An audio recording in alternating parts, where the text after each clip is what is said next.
magic sits. It's the heartbeat of the now and the then, where the story starts and never ends. Tune in, lean and feel the groove. Every moment, a vibe you can't lose. It's for the culture, by the culture. Braylon got the soul to show you. Breaking it down, lifting it higher. Feel the rhythm, spark the fire.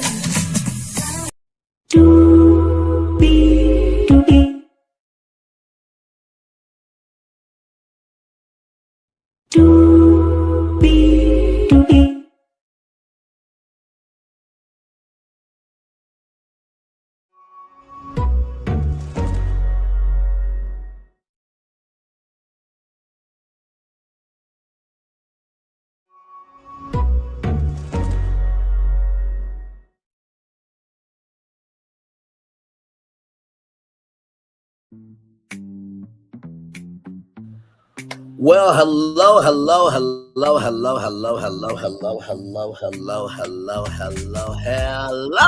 to you, and you. Welcome into another edition of Brayley's Virtual Tour Live.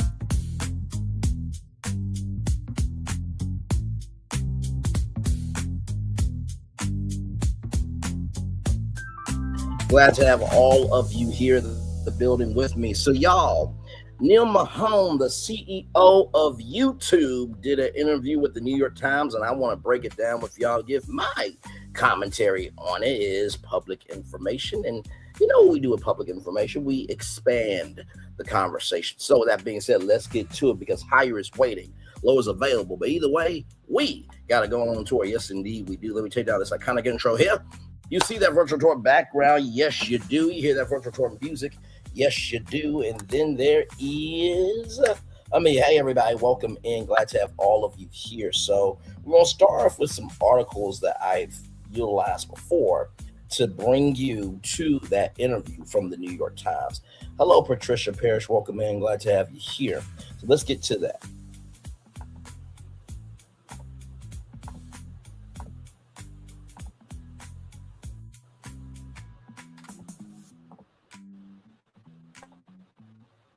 So right here, YouTube set rules out return to originals despite TV. Thank you so much, Patricia. That's very kind of you to say that. Thank you so much. Glad to have you here. YouTube rules out return to originals despite TV set viewing boom. We have no interest whatsoever in producing our own content. Let's keep going. This is from MIP. Que pasa? I'm guessing that's a hello there. Glad to have you in, Colton Springer there. Yes, indeed. This comes to us from Deadline. This happened at MIP London. So that is Pedro Pena there. During a keynote interview at MIP London today, or that day at the IET London Conference Center, YouTube Vice President of Europe, Middle East, and Africa, Pedro Pena, said there was no appetite whatsoever to return to a YouTube original strategy. Instead, he outlined why the Google-owned site was sticking to aggregation and providing a platform for content creators from the kid in their bedroom all the way to the biggest producer.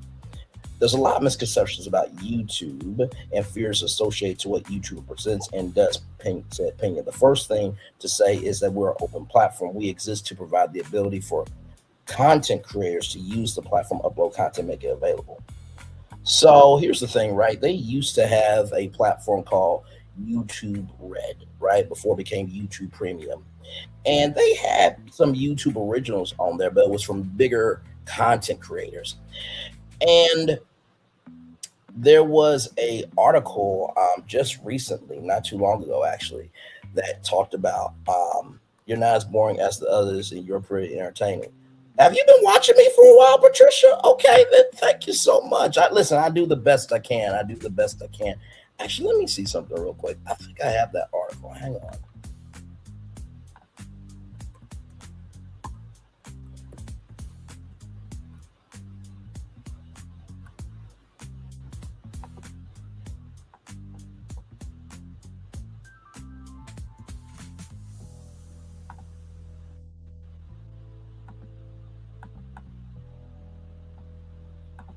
Yep, I got it. Okay,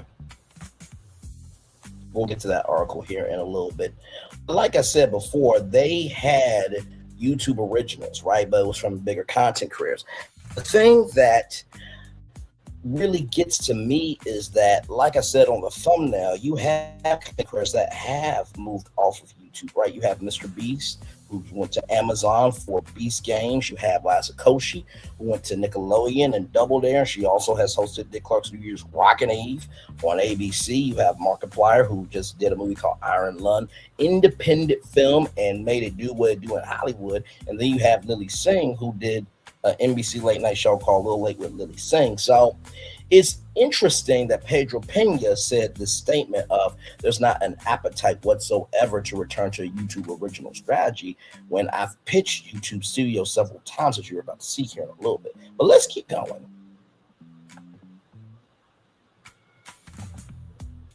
While YouTube exited the original content business, we weren't good at picking content. This comes to us from Variety.com. YouTube has tried its hand at funding original content more than once with disappointing results. 10 years ago, YouTube believed it needed to more directly compete with the Netflixes of the world. Robert Cannell, then YouTube's chief business officer, who left to become CEO of Warner Music Group in 2023 and 2015, hired TV veteran Suzanne Daniels to build a slate of original programming available exclusively to subscribers of YouTube Red, later rebranded to Premium, like I said. Daniels, who had been MTV's head of programming and a top executive at the WB and Lifetime, led the team that greenlit series featuring YouTube creators like PewDiePie, Markiplier, Red Link, and Liza Koshy, as well as scripted originals like Karate Kid, Offshoot, Cobra Kai. However, the originals were not delivering the payback YouTube executives anticipated via subscriptions. The platform shifted to make YouTube originals available free with ads and attempt to better monetize them. In 2019, YouTube started to exit the scripted game to focus on unscripted fare. Some of its popular series found homes elsewhere. In 2020, Cobra Kai from Sony Pictures Television was picked up after 2 seasons on YouTube by Netflix, where will run for another 4 seasons. Step Up, based on the film series, lived on YouTube for 2 seasons, moved to Stars for a third and final season. Then in early 2022, YouTube wound down the originals initiative altogether. Daniels left YouTube that spring. Neal Mohan, who's the CEO of YouTube, who became YouTube CEO in February 2023, says the one-time thesis that was that the platform could give a boost to homegrown creators by financing bigger ticket productions and then share in the upside. What happened, he says, is that popular YouTubers organically began producing premium level content that was as good as anything on TV or other streaming services. Big creators on YouTube are the new Hollywood in that sense because they are producing content that people want to watch, Mahone says. And so that eliminated the need for us to do anything in that regard because our creators were doing it on their own. So here's the thing with that, right? At the beginning, middle, end of the day, I think that you all thought that your platform was big enough to produce originals. It was, but it wasn't. See, YouTube is a amplifier, right? And what do I always say about linear television? Linear television showcases what people can be curious about. Streaming reflects what people embrace. Linear TV showcases what people could be curious about. Streaming reflects what people embrace. Linear television showcases what people could be curious about. Streaming reflects what people embrace. So, with Netflix showcases what people could be curious about. Streaming, you guys, YouTube reflect what people actually embrace. YouTube showcases what people are curious about. YouTube reflects what people embrace. Netflix showcase what people could be curious about, and YouTube reflects what people embrace, right? So that is the T on that. Now, I want to bring up an article that I did talk about very recently here.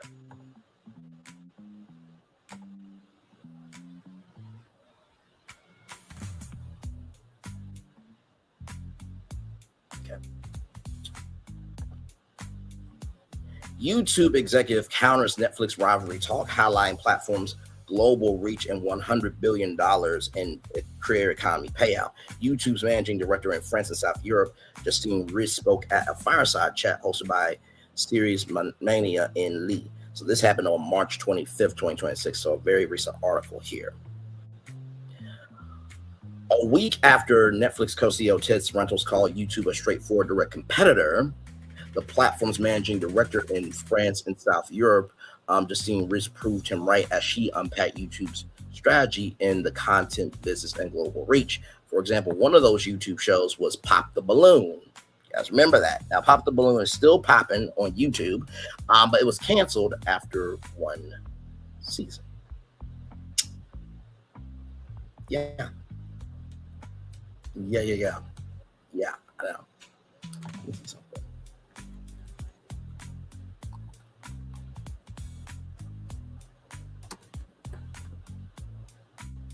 Let me see something real quick.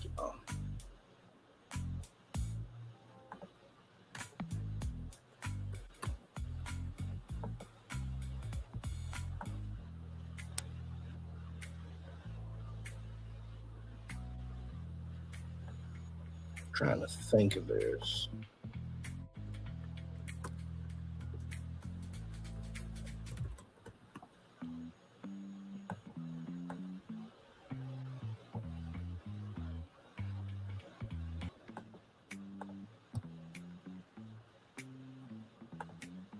So, with that being said, here's an article here just to show, right, who's made the jump to Netflix. Haters back off. Y'all know who that is. That is the one and only Colleen Ballinger, who had Miranda Sings, Coco Melon on YouTube. Explained.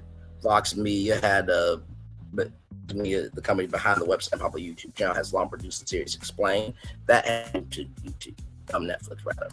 Oddballs, Odd Ones Out, and Netflix first confirmed that they were teaming up to bring their popular anime YouTube for a brand new show called Oddballs, the digital mating circus. In 2024, Netflix made an unconventional deal with animation studio Glitch, which has 13 million subscribers. So if you know Glitch, you know SMG4, right? So them. Miss Rachel was on YouTube, moved over to Netflix. Inside, the sideman behind this reality competition series, it began its life on YouTube and moved exclusively to Netflix for a second season. Kill Tony is a live podcast stand-up comedy show that found its feet on YouTube. Son of a Donkey went onto YouTube. Of course, Cobra Kai, Eastsiders, and Kai. So when you say, Neal Mohan, welcome in, Marie Casas, welcome in, glad to have you here. When you say, Neal Mohan, that nobody's moved from YouTube, that's a lie, because the Breakfast Club moved from YouTube to Netflix, and we see what happened with them, right? But I want to bring up something else too, if you don't mind.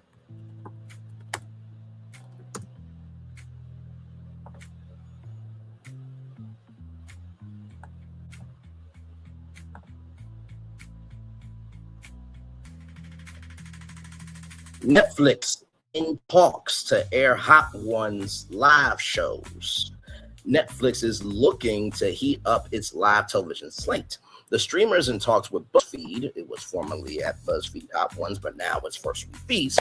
But either way, the streamer was in talks with BuzzFeed to air live versions of Hot Ones, the popular YouTube talk series hosted by Sean Evans that put celebrities in the hot seat by forcing them to answer questions while eating increasingly spicy chicken wings, a source confirms to Variety. While no deals are yet in place, Netflix is interested in Evans hosting several live episodes of Hot Ones created specifically for Netflix. A source emphasized that the negotiations are in the early stages. So when you say, right, that nobody leaves YouTube, that's a lie. It didn't take me that long, Neil, to find those articles, sir. Okay, so let's continue on with that article.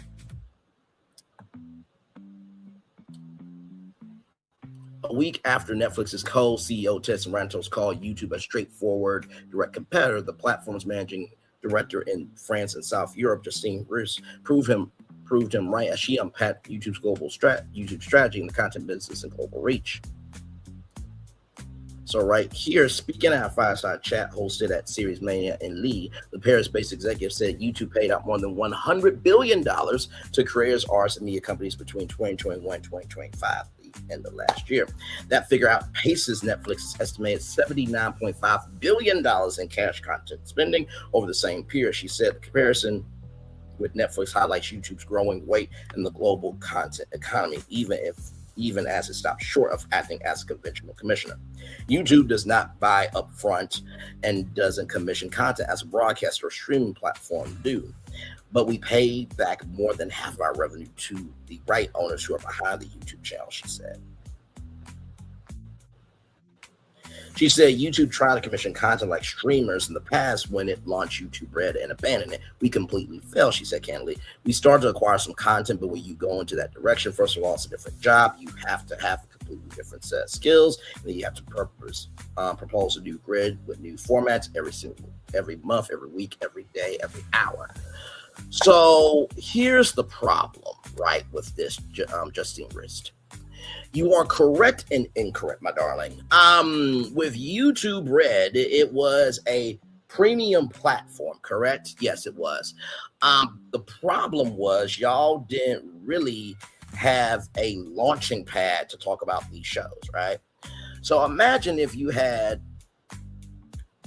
Yin, YouTube Entertainment Network on YouTube TV with YouTube, Entertainment News this morning, YouTube Entertainment News today, YouTube Entertainment News tonight, right?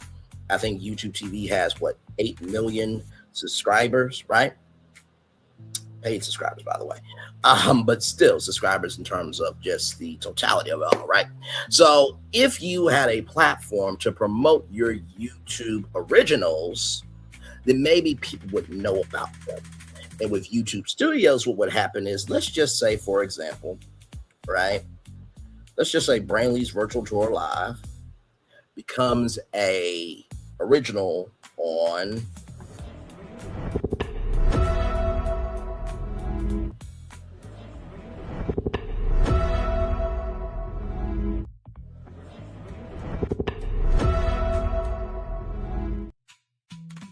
So let's just say that Brainley's Virtual Tour Live becomes a Hulu original, right? So it would be YouTube Studios gets a cut, right? Then Hulu gets a cut, then I get a cut, right? So let's just say that you take 10 shows, right?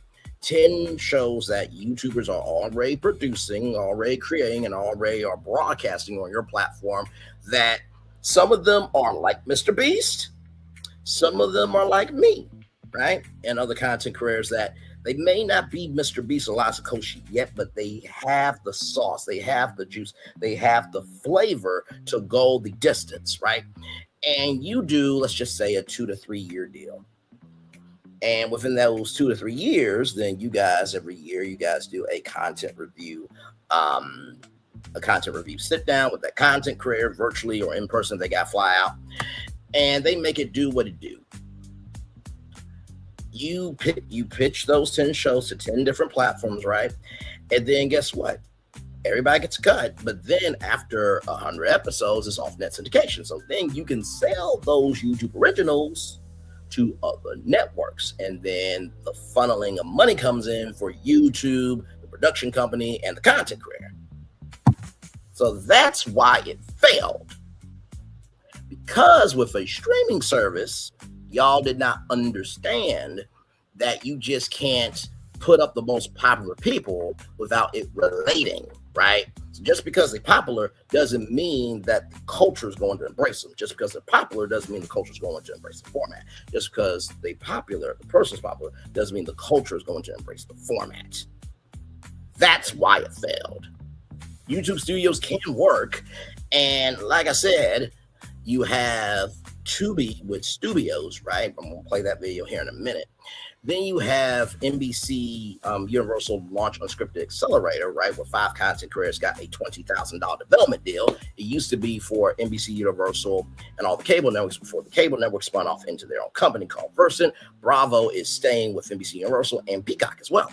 So those 5 content creators have a $20,000 production deal with NBC Universal, Peacock, and Bravo. And then you have the Blavity Career Collective that you could reached 250 million monthly active users. So here is a little video about studios.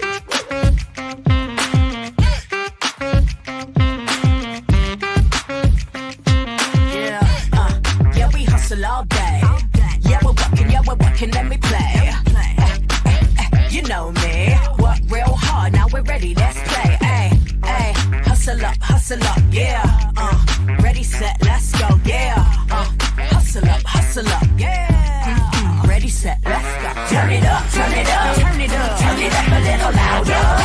Now get low, get low, come on, drop it to the floor, yeah, drop it to the floor. Turn it up, turn it up, turn it up, turn it up a little louder. Now get low, get low, come on, drop it to the floor, yeah, drop it to the floor. Turn it up, turn it up, turn it up, turn it up a little louder. Now get low, come on, drop it to the floor, yeah, drop it to the floor. Turn it up, turn it up, turn it up, turn it up a little louder.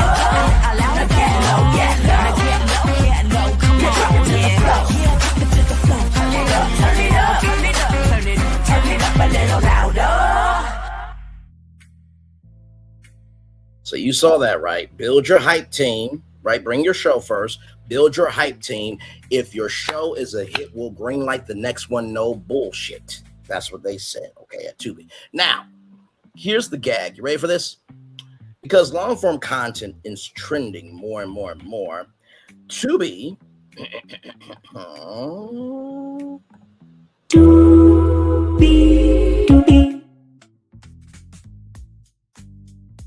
and TikTok just did a partnership.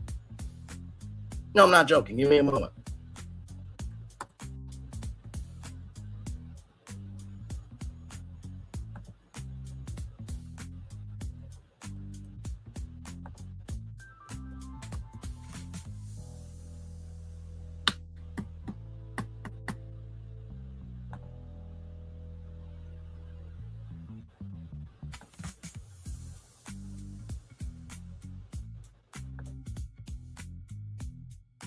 So as you can see here, 67% of U.S. consumers think creators are more authentic than TV. So Tubi is teaming up with TikTok.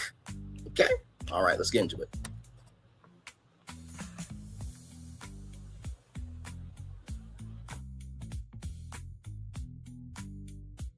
Streaming service Tubi and its parent company Fox are all about creators these days, and a partnership with TikTok will double down on that commitment. The two platforms are united to create a creator-verse incubator that will help creators transition into the realm of long-form programming. The partners Tubi chose for its inaugural incubator cohort will develop original series that will premiere exclusively on the free-to-watch content hub, which, by the way, reaches 100 million monthly active users. Both scripted and unscripted formats will be considered, and Tubi plans to launch shows across a variety of genres. The first creator-verse participants will be revealed in the summer.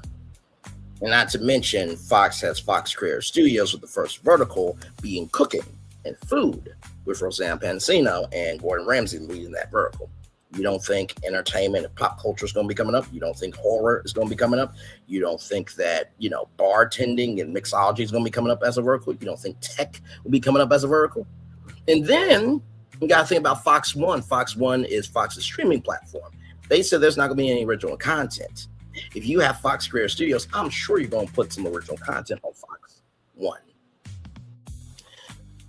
So, Fox and NBC Universal, two big players in the world of broadcasting, network broadcasting, is already working with content creators.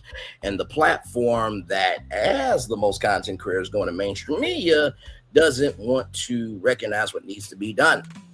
And on top of that, you guys say you don't know how to pick original content, right?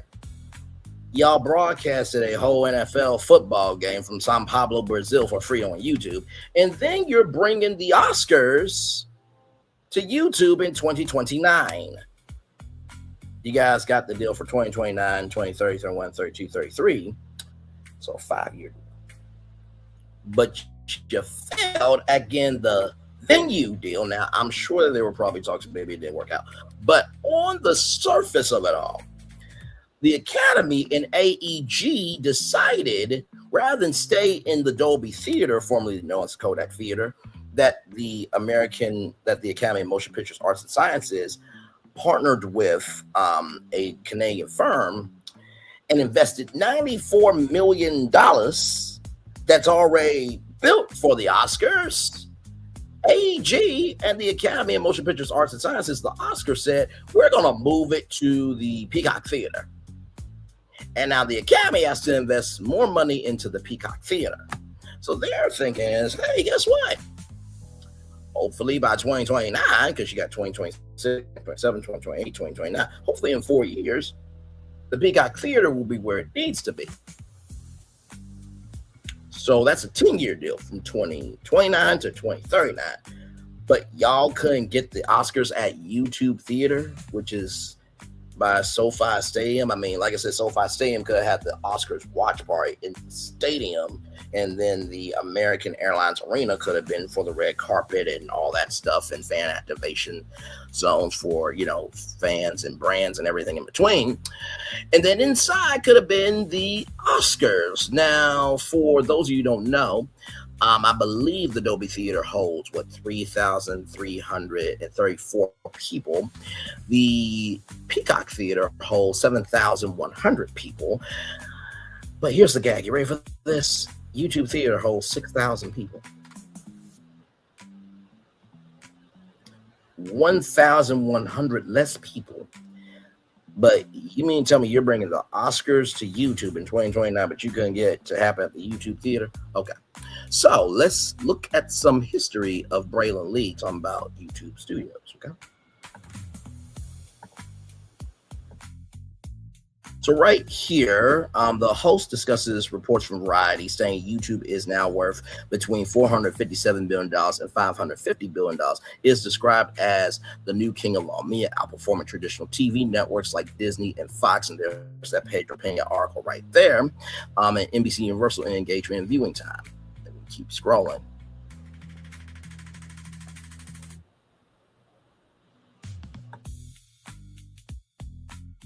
YouTube original strategy. Braylon covers YouTube's past efforts with original content, which were ultimately shuttered in 2022 to allow the platform to refocus on user-generated content and short-form shorts. The vision for YouTube Studios. The host proposes a theory that YouTube could potentially serve as an aggregator or jump-off point for creators, acting as a studio where content is developed and tested before being sold to major streamers like Hulu or Netflix.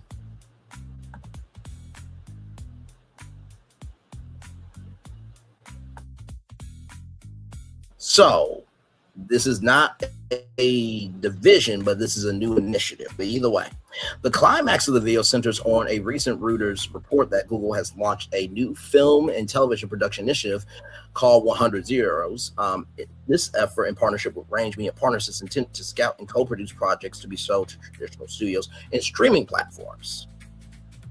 Let's keep going.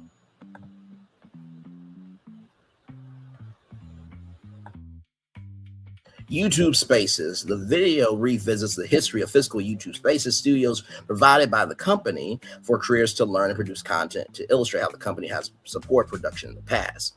And then creator economy. Braylon emphasizes that while Google Studios or YouTube Studios is currently a prediction rather than confirmed fact, the company's entry into film and television production through the 100 Zeros initiative is a significant shift that can provide new opportunities for the creator economy. So that's that video.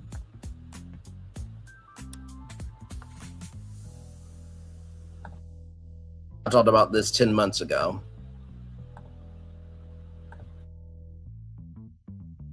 On May 6th of 2025. Let's keep going.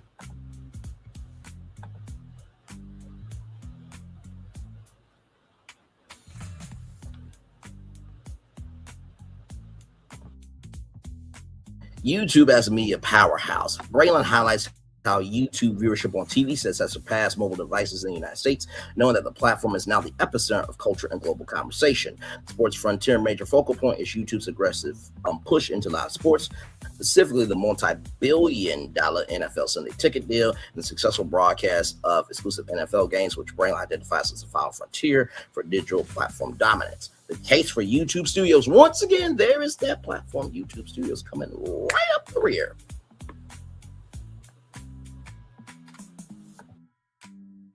Braylon argues that a YouTube studio's model is an inevitability. He believes that this will serve as a great equalizer for content creators, allowing smaller, talented content creators to partner with production companies to license and monetize their work on a larger scale, similar to high-profile creators like Mr. Beast.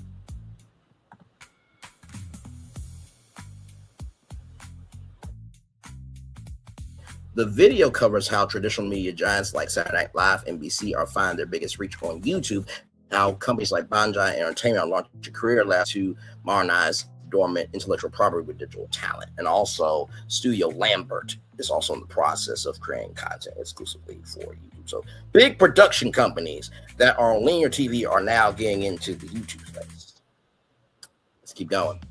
The future collaboration, Brand discusses the necessity and how platforms like Tubi and YouTube are becoming the new standard for Gen Z millennial audiences, emphasizing that creators must control their own destinies and own their content rather than just licensing it. So when you think about Patrick or Pat McAfee, right, he has a licensing deal with ESPN. So that's why he can license it on ESPN. He can do whatever he wants, and ESPN, pushes the platform. Pat McAfee is with WWE. He's on College Game Day. So Pat McAfee believes in diversity, equity, inclusion, belonging, and understanding the power of utilizing the weight to make that connection with the audience, right? Let me show you when I did this live stream.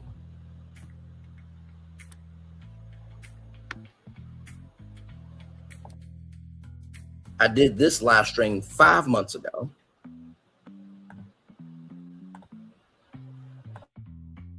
October 17th, 2025. Let's keep going.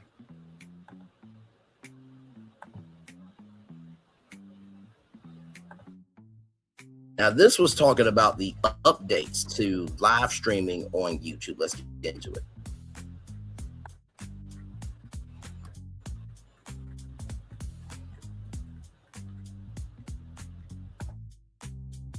Once again, in this live stream, creator Brandon Lee breaks down the major 2025 updates to YouTube's live streaming studio and shorts features. The core of the session focuses on how these tools empower creators to professionalize their content, monetize more effectively, and potentially bridge the gap between digital content and traditional media, a concept he refers to as YouTube Studios. Once again, let's keep going.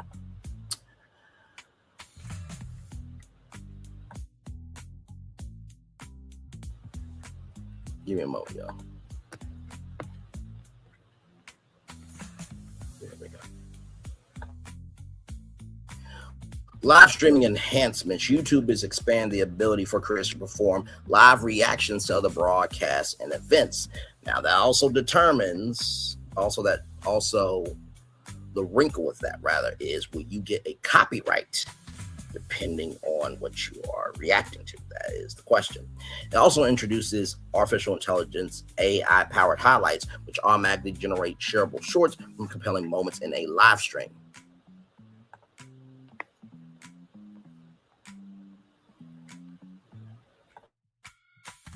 YouTube Studio and Workflow. New tools include an inspiration tab for content brainstorming, A/B testing for titles and thumbnails, expanded collaboration features for up to 5 creators per video, and AI-powered lip sync dubbing to increase global accessibility.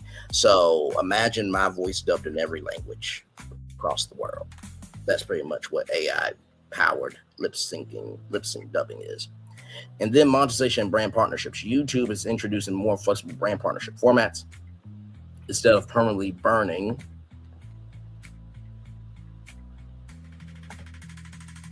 in ads, creators will be able to swap out ad segments dynamically. Additionally, the platform is expanding to automatic product tagging.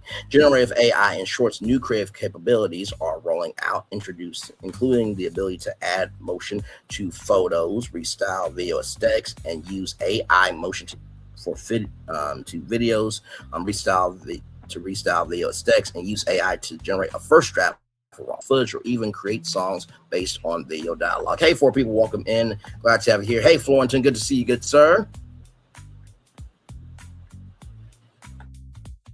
Once again, the YouTube Studios vision. Throughout the stream, Braylon Lee proposes his vision for YouTube Studios, a structured infrastructure where top performing creators can partner with production companies to scale the digital shows into professional properties for TV networks and streaming platforms. He emphasizes that 30% of daily registered users consuming live content. The landscape of media is shifting, and the platform is uniquely positioned to lead this evolution. 3 times that I have talked about YouTube Studios. And YouTube keeps doing moves that seems like it's going to go to that level. I'm trying to think of something here. Give me a moment. Give me a moment.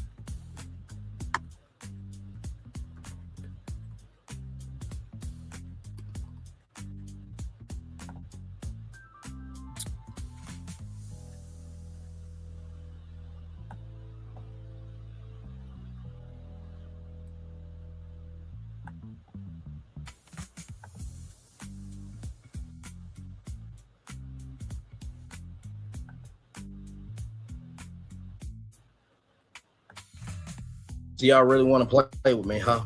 Okay.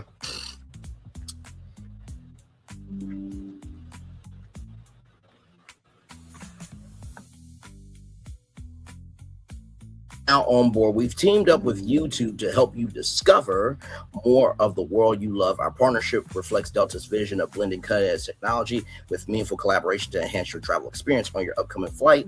Enjoy a selection of popular YouTube videos and music playlists on your seatback, plus a free preview of YouTube Premium on your personal device. And not to mention, 2 content creators will be making exclusive content for Delta Airlines. Yeah, I keep up with it. I do. So with all that being said, I think we shall get to the interview now with Neal Mohan of YouTube. Now, like I said, I have no hate, no animosity, nor, shady energy towards Phil McCone. Not Phil McCone, that's Phil Mecker. I meant Neal Mohan. I don't have any shade, any hate, or any animosity in Neal Mohan. But what I don't appreciate, what I do not embrace, and what I fragrantly am pissed off to the highest pissed offtivity is these moves that I pulled up that you all are doing. And yet y'all don't see the moves that need to be made. And you said the best never leave YouTube. That's what you said. But I brought up all these different partnerships that you guys are doing. This is all public information. I'm not making up anything because I don't have to make up anything to have a platform. Check my resume before you clock my resume. Okay. And it's just very mentally exhausting. I'm going to keep doing it. Now, I know for some of you are thinking, well, Bray, if it's mentally exhausting for you to call YouTube out, why do you keep doing it? Because if you don't say the quiet part out loud, it will stay quiet. I know that sounds very redundant. But it's just like what Phil, Florentin, and myself do with BFP Imagineering. In the words of Walt Disney, we are restorers of order. We restore with imagination again and again and again and again and again and again and again and again. And so it's just like I keep seeing moves that looks like YouTube Studios is coming. And it's just, when it comes, it's just like, okay, really? It took this long? Like I said, y'all worth, what, 550 billion to 457 billion dollars? Child, let's get to the interview.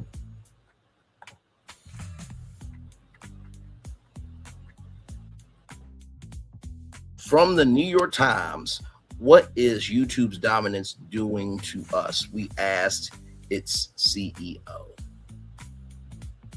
Let's get to it.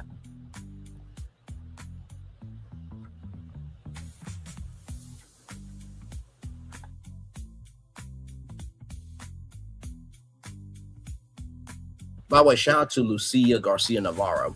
YouTube is now the leading way Americans watch video. Its audience is young and astonishing. 90% of American teenagers are on the platform. YouTube TV is bigger than many cable operators. Since last year, the main way YouTube has been consumed in the United States is actually connected television. Television is not dying; it's just evolving. YouTube has not changed only. YouTube has changed not only what we watch. Think of content creators like Jimmy Donaldson, better known as Mr. Beast, and podcasters like Joe Rogan, but also how we watch it with interactive features as a part of the platform's allure. As the saying goes, with great power comes great responsibility. I think that was Uncle Ben for Spider-Man. He deserves a quote there, which is why I wanted to sit down with YouTube's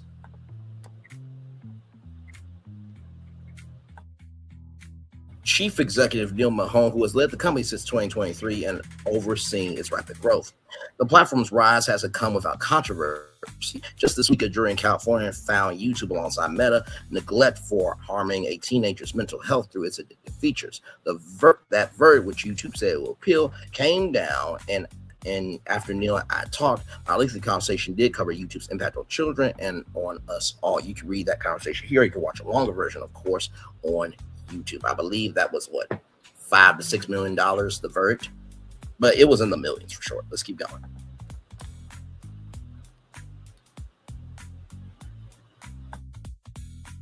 I want to start off with a statistic. Mr. Beast, the biggest content creator on YouTube, said that humanity now spends 2% of its waking hours on YouTube. Is the goal to make it 3%? I know Jimmy very well.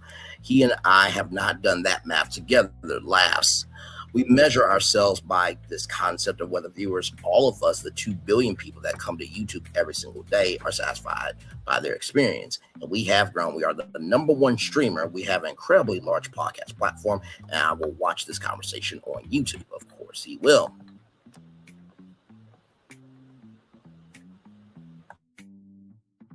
Yes, what used to be an audio podcast is now a video podcast. This is the way to gain new audiences because everyone seems to be on the platform now. What is it that you think makes shows grow? I mean, how do you make this a hit other than grabbing a chair and bashing you over the head with it? Laughs. It's very simple. The people that are watching you on a television screen or on their mobile phones, the one thing that gets us out real quickly is if it's truly authentic. That's what comes through for the successful creators. And by the way, there are different levels of success, right? Where Mr. Beast is versus where I am, I got 2 million views. Mr. Beast, he has made a whole career where if he wanted to quit tomorrow, he could and be fine, all right? But you have to take the success based on the level that you're currently at. Let's keep going. You have had several major podcasters leave YouTube for Netflix. Shows like The Breakfast Club, My Favorite Murder. Meta just announced that they are invested in luring some of your careers away. Apple is now talking about getting into the video podcast business more aggressively. They're taking the things you've built and saying, come over here, the water's warm. I'll say a couple of things about that. First, it is flattering that they see us as the center of culture. When I speak to our creators, I speak to them several times a week.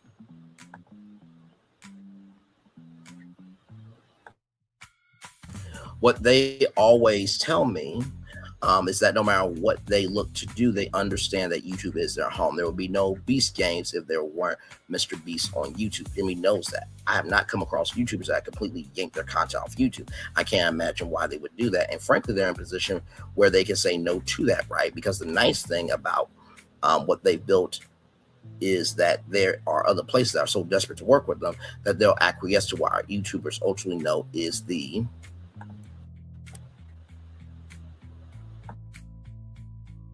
right decision for them in the long term, which is never to leave their home. Now, that is true. And I'm glad that Neal Mohan mentioned that there would not be a Beast Games without Mr. Beast on YouTube.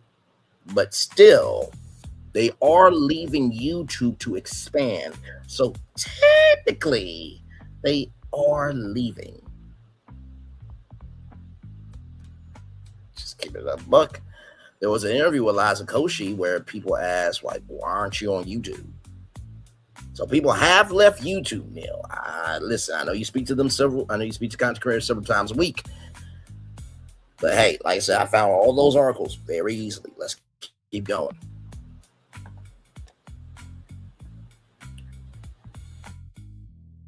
At the beginning of 2026, you wrote, YouTube is the new TV because creators are the new prime time.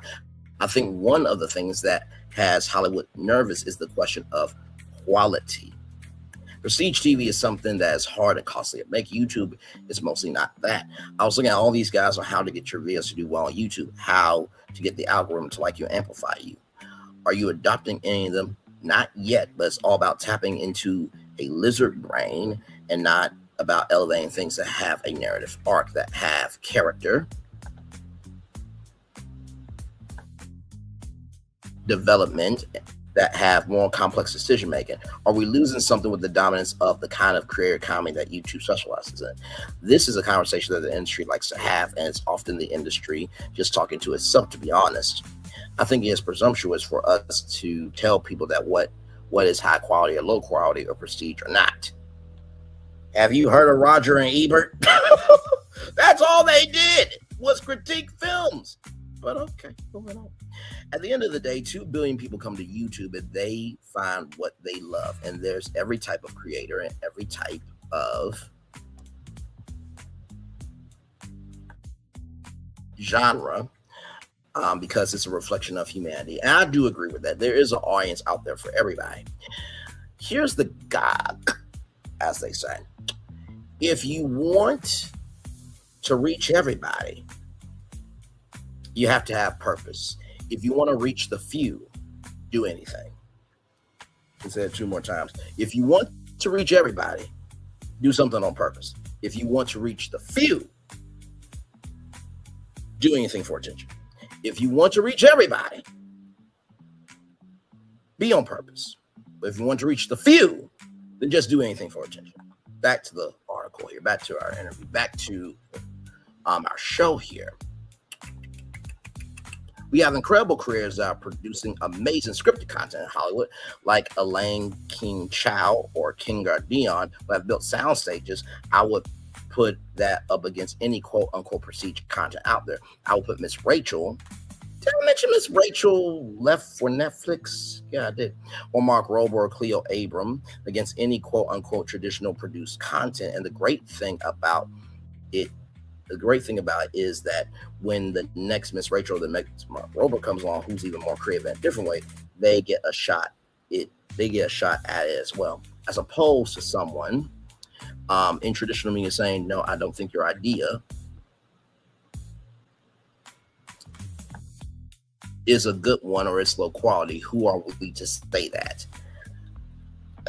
Neal, I think you know that when YouTube Originals was around or YouTube Red, y'all had to decide who got an original and who did not. So y'all had to look at the content creator and their history. You had to look at their numbers. You had to look at their media kit to see the gender, the gender ratio between male and female and other, of course. Then you had to look at the demographics. Then you had to look at the different sectors that they were in, whether that was cooking or whether that was horror, whether that was automobiles, whether that was fashion. You had to look at all that to see if there was enough there to give them a shot in making a YouTube original. So you say, who are we to say that? But yet y'all did that with YouTube Originals. You don't want to play in my face, Neal. I have no smoke for you. I have no hate for you. I have no animosity to you. And I believe in what you're saying, that YouTube in 2026 is going to have a year.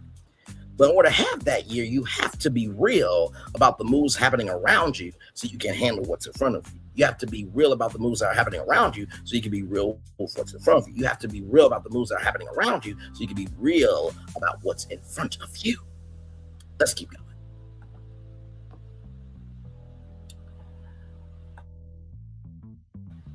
Shout out to this interviewer, Louisa. So content creators are king, but you are moving into you're moving into the traditional purview of the networks. You secure broadcasting rights for the Oscars in 2029 and currently some NFL games. I've seen predictions that this is going to be the death knell for cable and broadcast television because these are such big tentpole events. What is the strategy here? Is it to pick off the biggest events from traditional broadcast television? Is the Super Bowl next?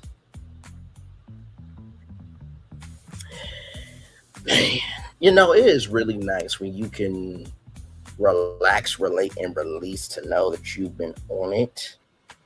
And it's nice every once in a while when legacy media is clocking that T right along with you. Not, you know, right next to each other, because Louisa doesn't know I exist. But if you follow the red bouncing ball, I think you know the video I'm about to play. One thing to know, two things for sure, that over here on this channel, a lot happens early. Roll. It's a new morning for America's family. Sun's coming up, so make it all that it can be. You know a lot happens early. I'm Harry Smith. I'm Julie Chen. I'm Maggie Rodriguez. Morning everywhere. Come on, get up. I'm Russ Mitchell. And I'm Dave Price. And it's a little early for this. Right now, this it's a new morning for America's family. Sun's coming up, so make it all that it can be. You know a lot happens early. Every day's good when you're starting it out right. But I wouldn't be in the daylight. And a lot happens early. Can you feel it? And I said, Good morning, everybody. Are you girls ready for the Jonas Brothers? We have an early show exclusive. Yes. A lot happens early. Dirty. A lot happens Early. The Early Show, weekday mornings on CBS. It's a new morning. Although I have to say to you, Julie Chen Moon, this is a new evening, and to rest of today, Bryce Harry Smith and Maggie Rodriguez, you are absolutely right on this channel. A lot happens early. Oh, I love the show. We damn do over here. Yes, indeed. I was about to say another word, but anyway, moving on. If you think about from a viewer standpoint, especially a younger viewer, their expectation is that when they turn on the TV, all of what they want to watch and engage with is in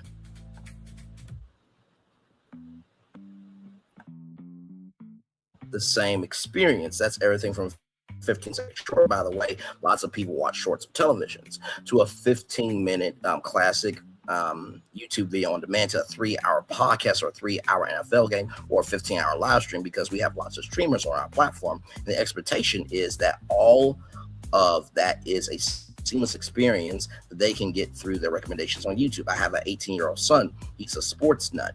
He watches a lot of live sports, but his sports highlights are his YouTube feed, and the NFL understood that. And so that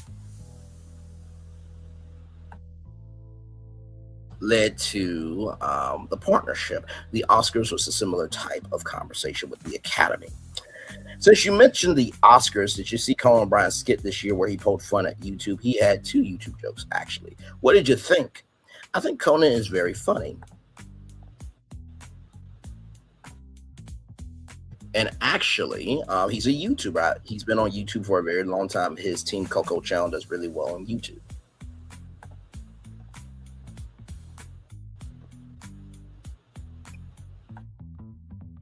I understand that you are a big reader. There are studies showing that our video consumption has ushered in this age of post-literacy. Gen Z now overwhelmingly prefers to consume visual content on YouTube as opposed to traditional media, and that has tracked with a drop in reading levels, attention span. What do you think about YouTube's role in changing the way that we think and our brains? Wow. Take it a big swing from the window to the wall. Presumably you're talking about young people.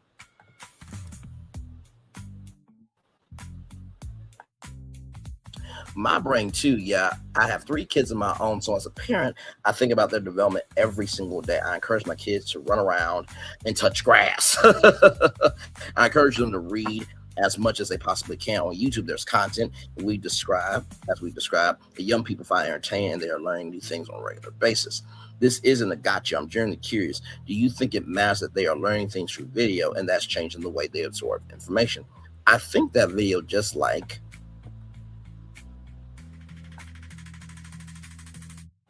reading, is an important way for people to learn. And when you say the term video, it's like learning visually. Back in the day, we learned in the classroom visually from a teacher. So I do see a lot of learning that happens on YouTube. Actually, teachers tell me that all the time too. My daughter is dyslexic, and YouTube is a huge part of her life. She learns visually. It's been a godsend for her for all sorts of different reasons. So this isn't to say that this is necessarily a bad thing, but it is a thing. I think about it more in the analogy of a library. It's a visual library, but it's a library that has lots and lots and lots of books in it. And the way rather that information or knowledge is consumed or new ways of thinking is communicated is audio visual. And I do think that is an effective way for people to learn. Do I think it's the only way? Of course not. I want to ask you about a lawsuit that's happening where you're currently, along with Meta, being sued by a young woman who says YouTube is addictive and harmful. This is considered a landmark case here in California. Do you feel responsibility to remedy the harm if your site is addictive to people? After Mohan and I spoke, the jury in this case found YouTube and Meta, also known as Facebook, negligent. A YouTube spokesperson told us that YouTube disagreed with the verdict and planned to appeal. I shouldn't comment on that specific trial, as you understand. What I will say is that YouTube is this platform where people go for many different reasons: to blow off,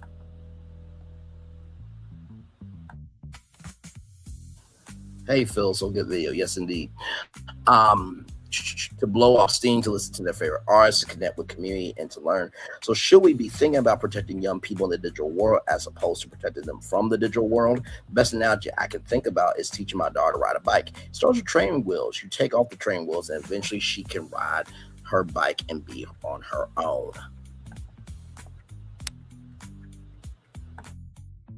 It's impossible to put guardrails on kids with devices. It's so hard. That's what I was trying to say, that principle of making sure. Oh, thank you guys so much. Love y'all for that. Love you, value, appreciate y'all for that. I think that's what I'm trying to say. Principle of making sure that we're protecting young people in the digital world as opposed to shutting them off from it. But I also think it's wrong, frankly, to eliminate that knowledge, that library content. So then how do you approach it? I think the way you approach it is to make it so that parental controls, as you describe, are truly practical and easy to use and can actually be enforceable. That's what we can do. And I will agree, there is YouTube Kids, but child, there's some stuff that's on YouTube Kids that should not be on YouTube Kids. Like I said, anytime and every time, right, that I do a tour, there have been, I don't know why, but there have been young people in the vertical live in my chat. I'm like, no. This is a grown folks channel. If your parents are watching, cool. This is for them, not for you. And plus, like, have you seen this show? Have you seen Brayley's Virtual Tour Live? It is not your mama and daddy's entertainment news show.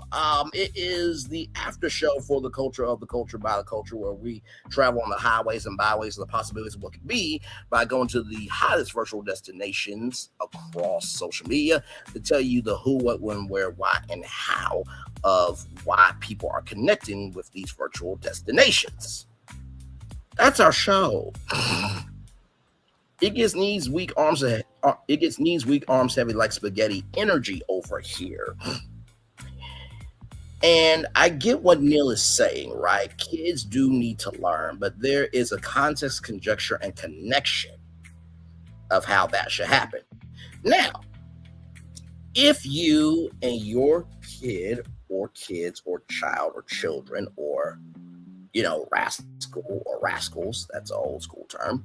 But let's just say that you have kids that are content creators, right?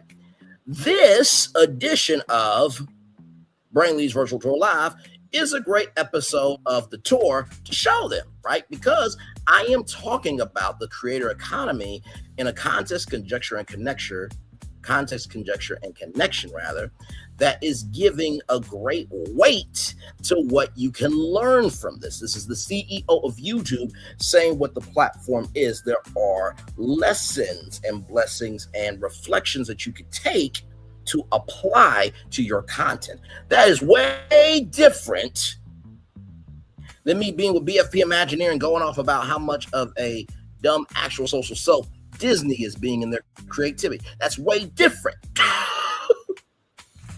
So, Neal, I agree with you, but brother, if we're not responsible for what we do, then the consequences will be reflective in how people consume us. So just want to add that to the conversation. Let's keep going here.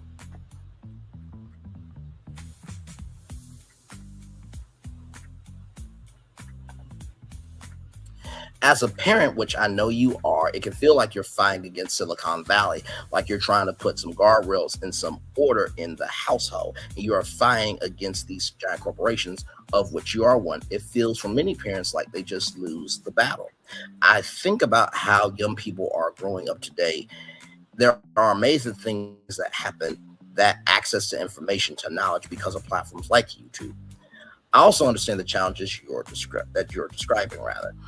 And so, not to trivialize them in any sense, because I experienced them, and it is something that I personally care deeply about, and it is personal. It's personal to me. Our approach to it is rather, how can we bring all of those awesome experiences, but do it in a way where parents are in control? That's what we worked toward. A couple of months ago, we announced the ability for parents to actually have a timer or short form video feeds to set it to 0. That's industry leading. That has not been done before.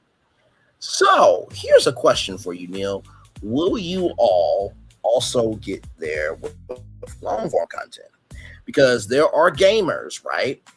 And I'm not picking on gamers, but gaming is one of the biggest sectors on YouTube. And by the way, gaming will definitely be a part of the Tubi TikTok partnership, and will definitely be a vertical with Fox Creator Studios. Speaking of gaming, bring up another video. Like I said, isn't it nice when you can utilize your own content? Give me a moment.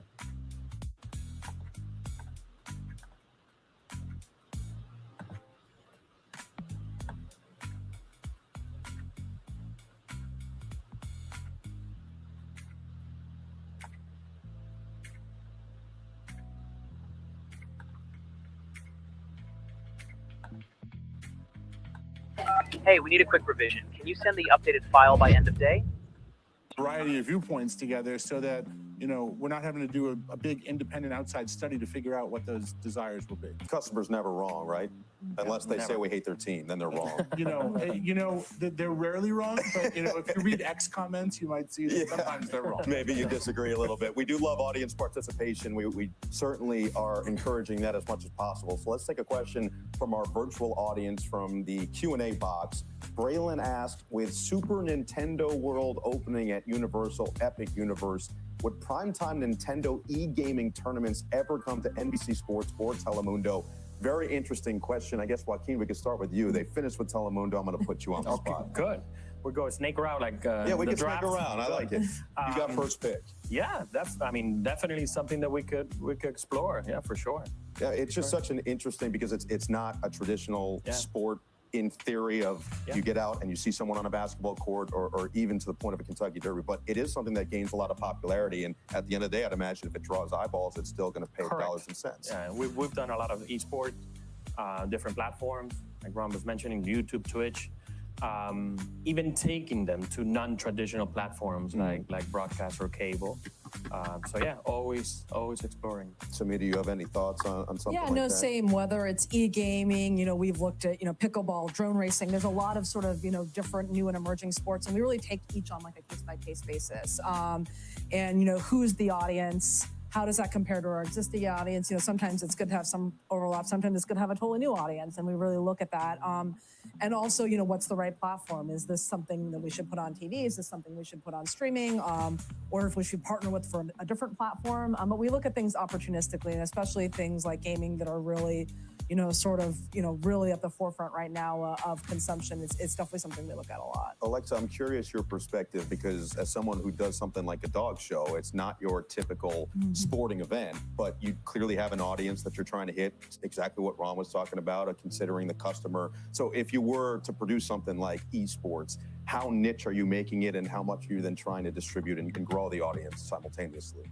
Yeah, I mean, I think like the Derby, you want to strike the right balance, right? You want to make the diehards feel seen. You want to make the casuals like learn something. I mean, my approach to any Don't worry, I'm gonna broadcast give is my always, commentary at the end of my video. make me Don't worry. smarter, make There's me a point. smile and make There's it a stick. reason, a So point, if and I a can direction find the right balance why I'm of that playing this through video. storytelling, I think it doesn't really matter what the content is.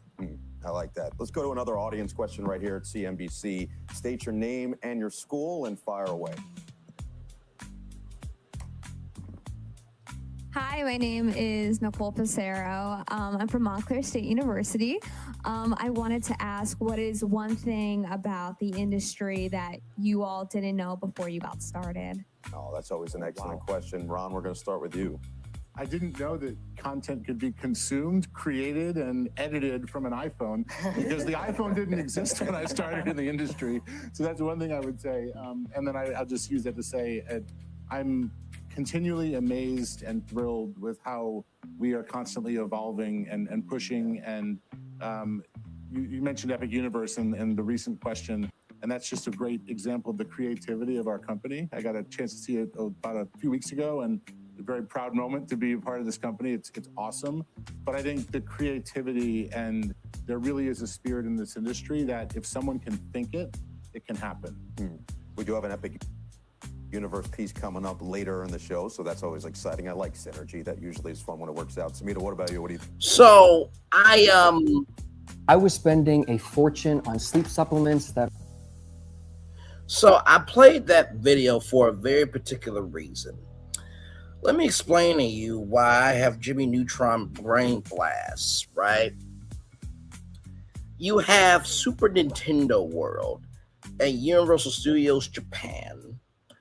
You have it at Universal Studios Hollywood. You have it at Universal Orlando. Don't worry, I'll play that Epic Universe commercial here in a minute. You have a partnership with Illumination. You just made Super Mario Galaxy, the Super Mario Galaxy movie, which is coming out literally in 2 days on Wednesday. And I expect a very big April Fool's joke, Illumination and Universal and Nintendo. Otherwise, I'm going to be saddened, disgusted, and ashamed of your behavior. So you have the Super Mario Brothers movie, you have the Super Mario Galaxy movie. Nintendo is evolving to being more of an entertainment company. And you guys have the Legend of Zelda movie coming out with Sony. But here's the gog, darling. You know Studio 1A, the Today Show, Rockefeller Plaza? Right down the way is Nintendo New York. And you mean to tell me that y'all can't just pick up the phone and just say, hey, can we do a Mario Kart World e-gaming tournament live on NBC just for a night? Or even do Mario Kart World Friday Night Live, Get Down, Throwdown for 2 hours live on NBC, just as a test.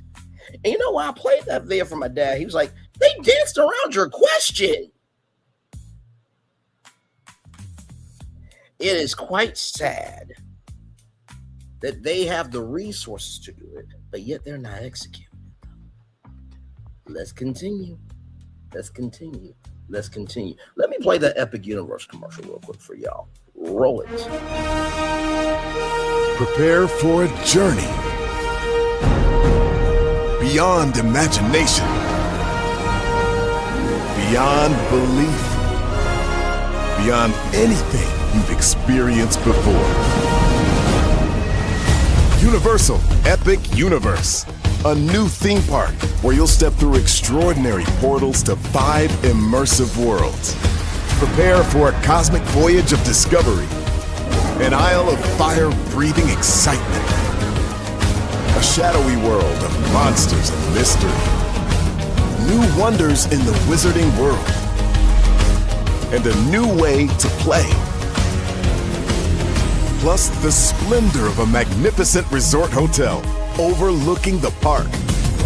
It's all new excitement at Universal Orlando Resort. A week's worth of vacation thrills with 4 amazing theme parks, a variety of spectacular themed hotels, and incredible dining and entertainment. It's all at Universal Orlando Resort, where you'll find new adventures every day. Explore the astonishing worlds of Universal Epic Universe at Universal Orlando Resort.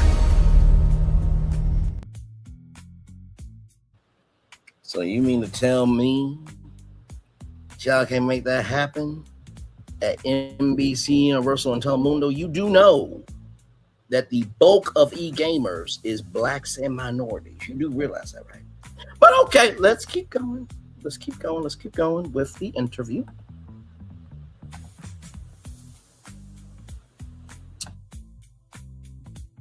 I do want to talk about content moderation because as YouTube has become bigger and bigger, the responsibility becomes, I think, greater. Do you feel that responsibility in terms of how things have shifted and just having a lot more time spent on the site?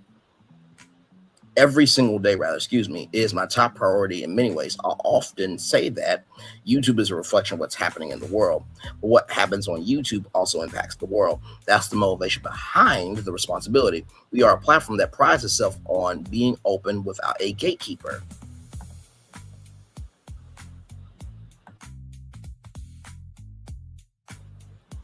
We stand for freedom of speech, freedom of expression, but we've had community guidelines on our platform since the day YouTube started, and living up to that responsibility is a big part of what happens around here.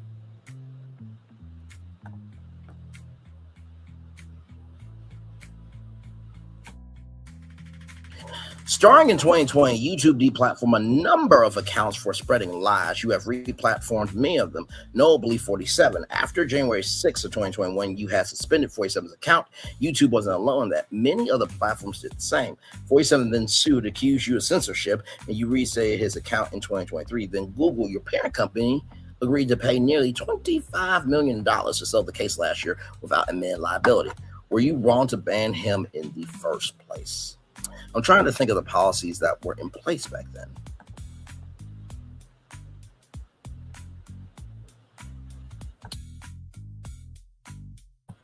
Many of those are not in place today. We have a long track record, working with administrations, really on both sides of the aisle. We make our decisions based on what we believe at the moment to be right for the creator ecosystem that we spent the bulk of the time talking about. Here, we strive to write our community guidelines in the best way we possibly can. We strive to be as much of an open platform as we can.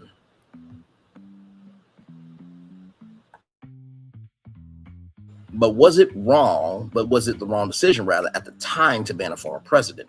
It's hard to look at these decisions out of context. You think back to 2020, we were embarking on this pandemic that was going to shut down the world. Science was being created every single day. Did we reverse those policies? Yeah, we changed a lot of those policies because while the principles of freedom of expression, free speech remain immovable, we also want to be flexible in terms of the context around policies. Back to your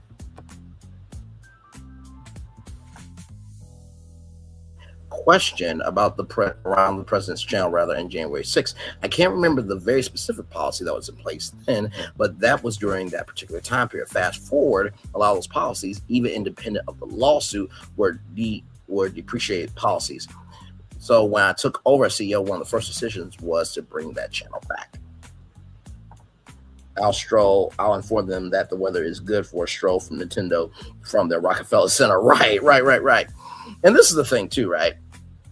I think during 2020, when the pandemic was going on and people were saying that people weren't, dying in this, that, and the third, I do think that YouTube and all these social media platforms were responsible for what they were allowing on their platform, right? And Y'all know why I always say, wherever we don't confront, we allow. The reason why some lies live because y'all allow the truth to die. I'm paraphrasing, but I know exactly what I said. And so I think because the president, added fuel to the fire, and it's not just me who believes this, a lot of people do, it's to the point where Candace Owens has called the president a coward. That's where we are in 2026. So I do believe that the platforms did the right thing. Now, of course, free speech is important, but then again, the president can't get on to Jimmy Kimmel about you can't say this and that, and the third, but yet you want free speech too, right? So it's a very fine line between freedom of speech and the weight of that freedom of speech. Those are two different things, but they very much intertwine with each other. Let's keep going here. Fascinating interview.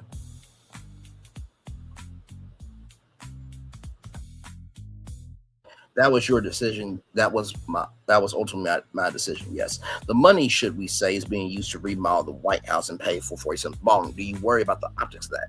Again, we're very focused on our creators. There's a lot of discussion, as you know, about how powerful entities of corporate America are dealing with this administration. I'm sure that you're more focused on your creators, but I think that this is a fair question. I don't know the specifics of the ballroom. By the way, people are roasting, gagging, and dragging the logistics of the ballroom, in case you didn't know, or how it's being built. It's going toward a preservation trust. So I do think it's something that's going to be for the country. But honestly, the way I think about it is sort of the way you framed it in the question, which I think it is a way for us to sell old policies. Most of them are not even in place today and focus on the future.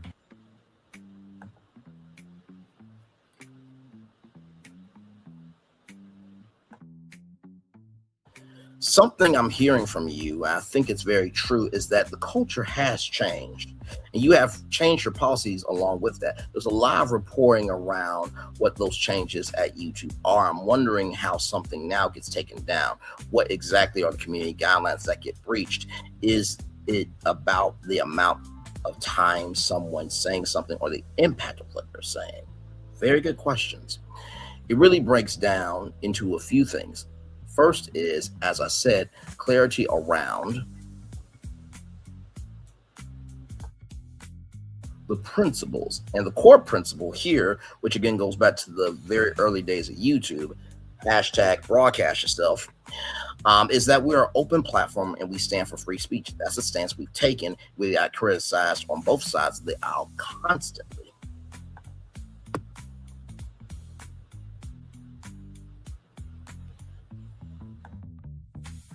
We've seen what free speech abolitionists like Elon Musk and Twitter has become. That's a version of free speech, but I'm trying to understand what your definition is.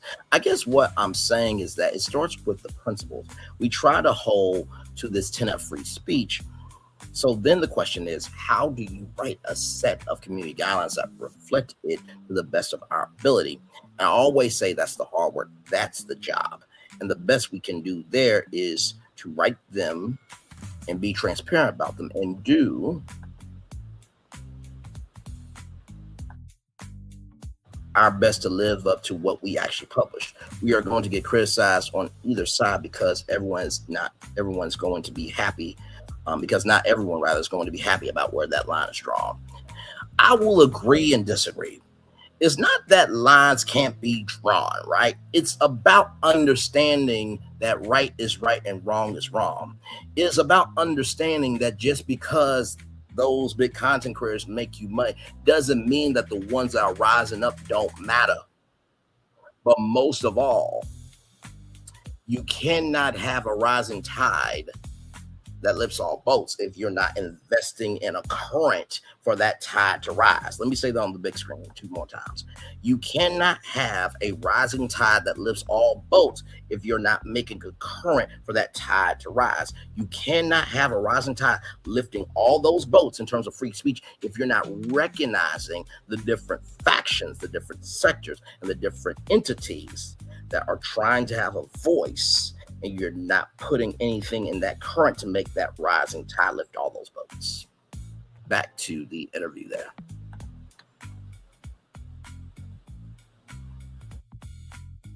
But I'm trying to understand where the line is drawn.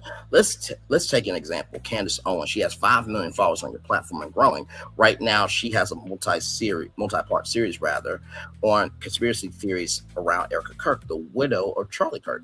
She's also frequently talked about Bridget Macron, the first lady of France, being a man. There has been anti-Semitic comment in the past. So explain to me how she's not violating YouTube's community guidelines. Louisa, to you, darling.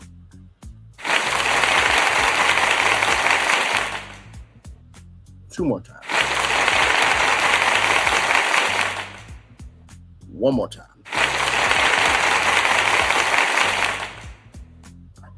I have to look at a very specific video there. It's hard to answer that question in a generalized sense. Louisa just told you. I mean, do you need YouTubers to go recon Candace Owens' channel to get her channel shut the fuck down? It won't be hard.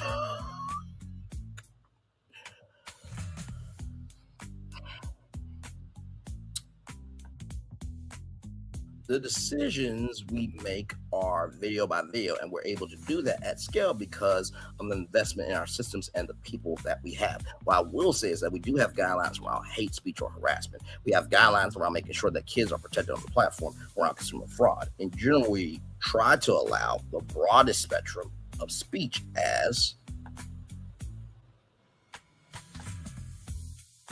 possible. Sometimes it might be speech that people disagree with. You're describing one example. There's probably millions and millions of videos on YouTube that I disagree with and that you might disagree with, but don't have grounds for us to take it down.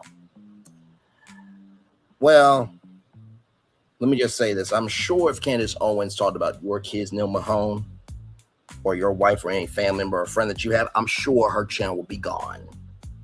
So I'm going to call a bullish on that. But hey, let's roll on. I don't know if it's disagreement. It's just a question of what are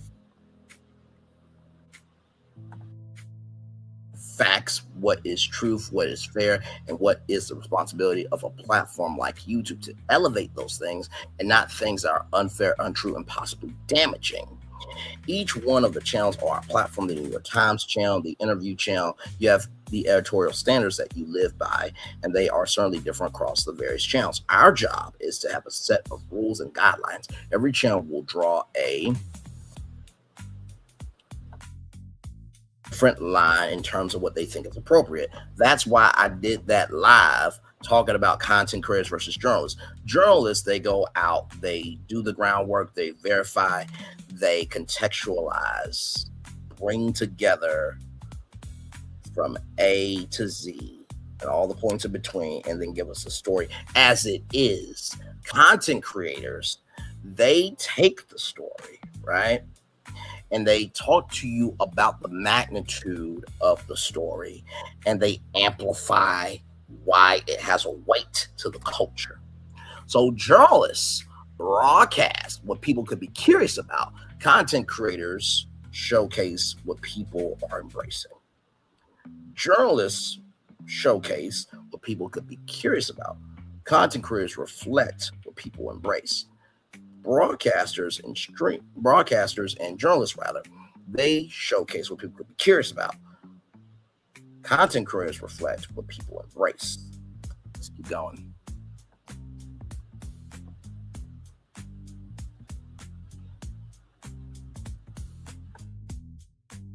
I want to talk about what's coming. You declared a war on AI slop.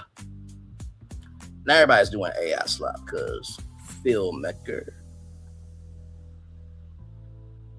Florentin, and myself, we're utilizing AI as a resource, not the source.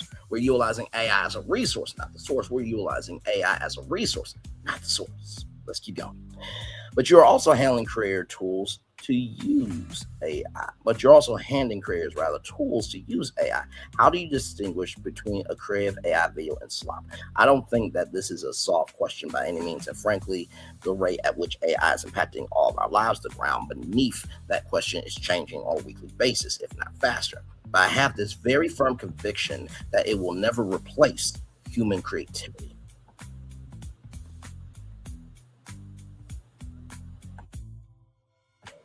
People want to see an artist on stage because they know something about her life story or his life story or their life story. And some have background in terms of why she, he, or they wrote the lyrics that way and why he, she, or they performing it that way. Because of this notion of human stories on YouTube, I absolutely cannot have it be overrun with AI slop. AI can be a tool to produce amazing content or further democratize content creation, but can also allow for creation of lots of low quality content. There are aspects of it that are not new. The part that's rather new is the scale, but the notion of low quality content, clickbait content, we've been able to deal with that on YouTube. I also think we have to have a bit of a delicate hand on this. And I would tell you that every day we're trying to really strike that balance, but we're very, very focused on making sure that when you open up the YouTube app, it's not a feed of AI slop. And I will agree, when I open up my YouTube app, when I'm on my desktop, my homepage has human content creators. I will say that.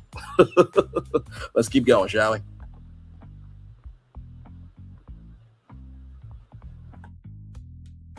Right now, you have a little stamp when AI has been used on something. Is that enough? It's a place to start. The other big thing that I hear from creators, public figures, journalists, etc., is being able to manage their likeness in this AI world. That is profoundly important in my view, and not just the classic deepfakes, but also impersonation to trick a user or steal someone's creative idea. Those things will not get solved with an AI label. The big picture question around, well, if a video can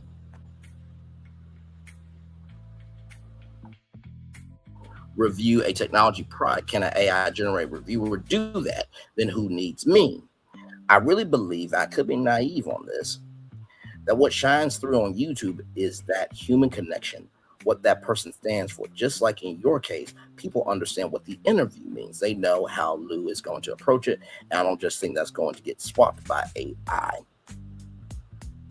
Now, here's a question that I think is very reflective of every content creator, every independent artist, and everybody who's trying to be somebody.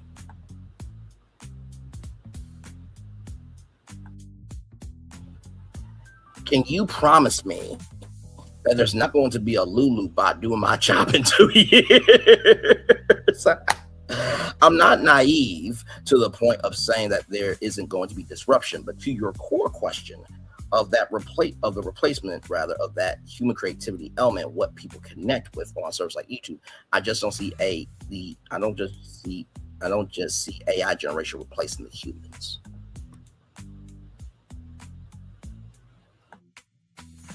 This interview has been edited and condensed from 2 conversations. Listen to and follow the interview on Apple Podcasts, Spotify, YouTube, iHeartRadio, or Amazon Music. I think it's also on Spotify, not Spotify, but because I already mentioned Spotify, I meant Napster. Follow us on Instagram and TikTok. And of course, you can follow them on YouTube and Facebook. So there's that director of photography, video, Aaron Cutter. So there is that there.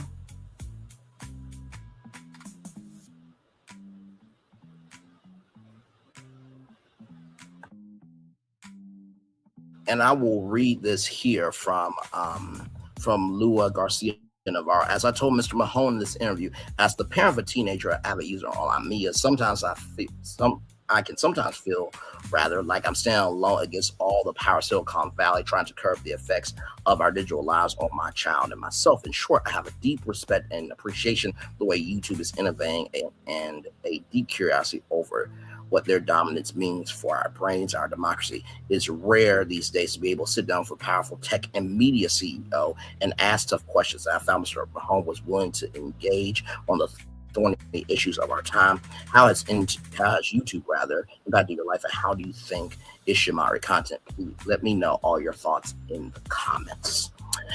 I think us three, we've used AI in the way major companies have begun using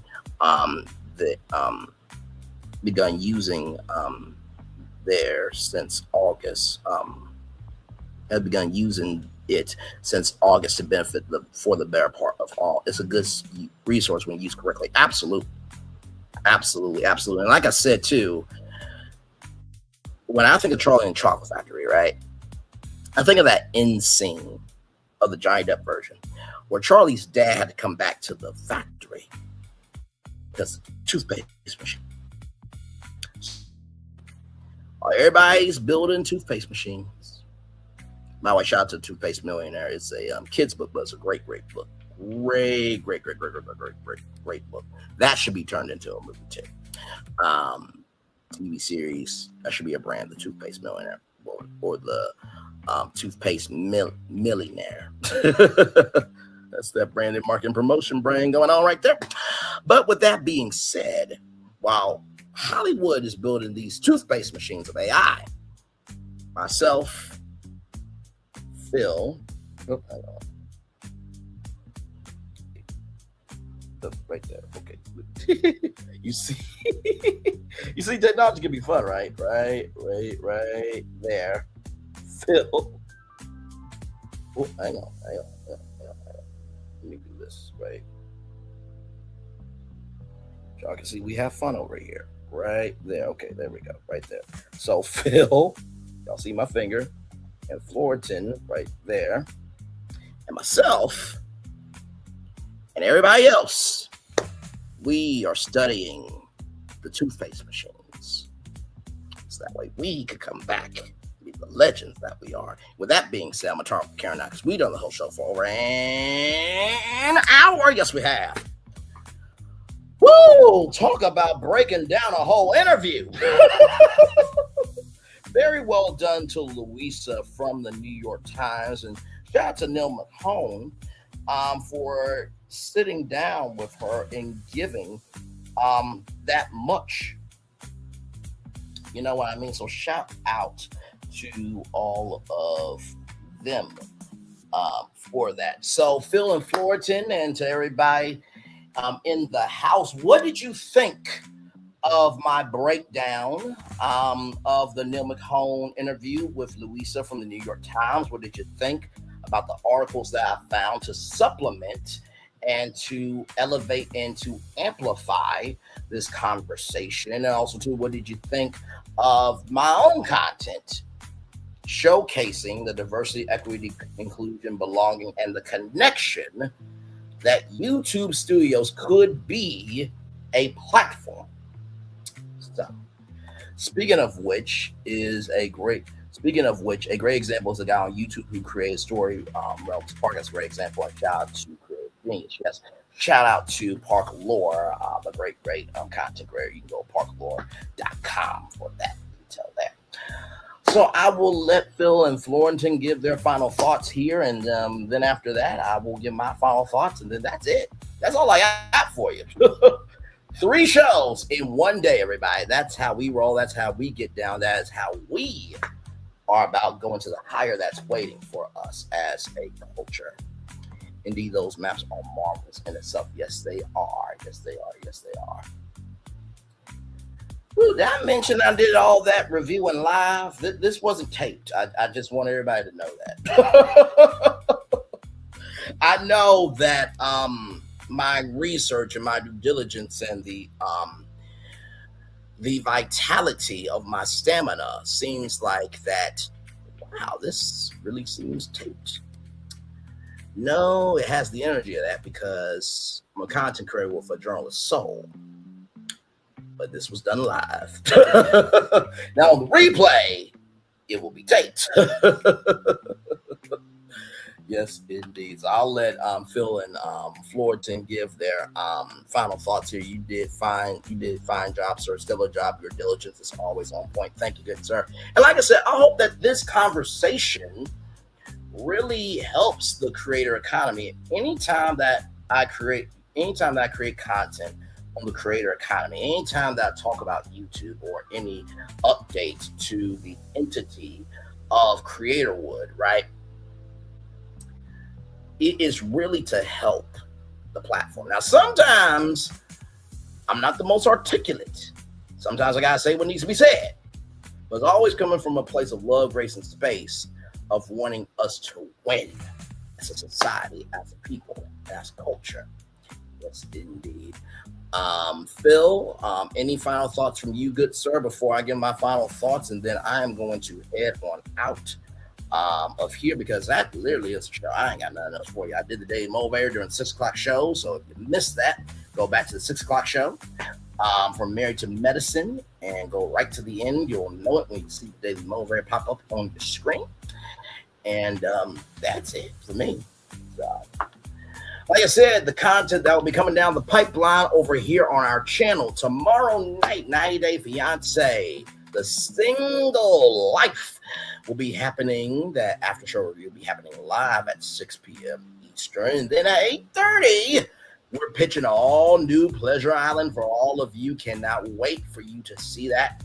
Then Wednesday, April Fool's Day, and by the way, that's the same day that the Super Mario Galaxy movie is coming out. And hopefully Grace from Beyond the Trailer will lay their roll over and take it and keep her mouth shut and know her place by not saying anything stupid like the Super Mario Galaxy movie is not going to make any money.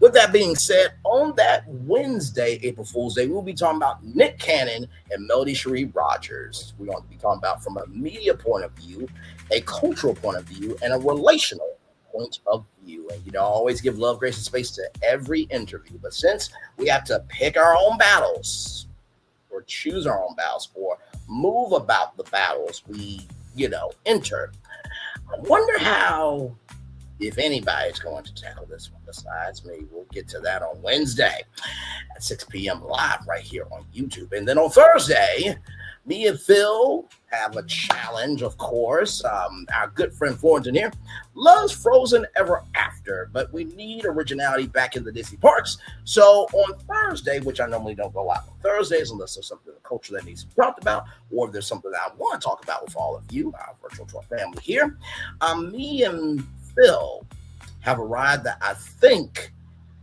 I know without a shadow of a doubt, and it's through my soul that it is going to move you, inspire you, and elevate you to a level that, quite frankly, has been needed in the Disney parks for a long time. We're replacing Frozen Ever After with an all-new ride, so we can't wait to bring that to you on Thursday. And then on Friday, 2 new shows, 11 a.m. and 6 p.m. Jam-packed week over here per usual. It was executed greatly from YouTube to the interview. Thank you, good sir. Universal April Fools to the mouse. The quiet emoji, yes, from Melody Cherie Rogers and Nick Cannon. Wait till you see how I break that thing down, my Lord Jesus. And if I broke this interview down, you can only imagine how I'm going to break down Melody and Nick Cannon on Wednesday. Universal will indefinitely troll Disney on April Fool's Day. Oh, for sure. They are going to have one of the biggest animated movies of the year on April Fool's Day.